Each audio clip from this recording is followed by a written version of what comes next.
Welcome to a new video, everybody. Today we're going to be installing an air splitter or lip on the front of the Stinger. Let's go ahead and take a look at it and see what we'll need to do to get it installed. Alrighty, here's the splitter that we're going to be installing. It actually comes in 3 pieces, but I put it together already to make sure everything lined up. It does come with all the hardware to install it and put it together in the box.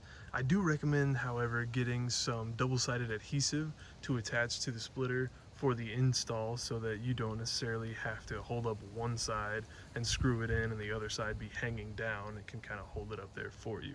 So let's go ahead and get up on our ramps and then we'll get this thing installed.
Alrighty, and just like that, we've got the splitter installed. It's literally that easy, just a couple of screws, and I've got to say, it definitely adds a little bit more pop to the front of the car.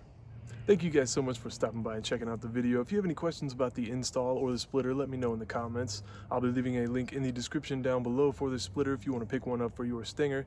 Again, thanks so much for stopping by and checking out the video. I hope to see you in my next one.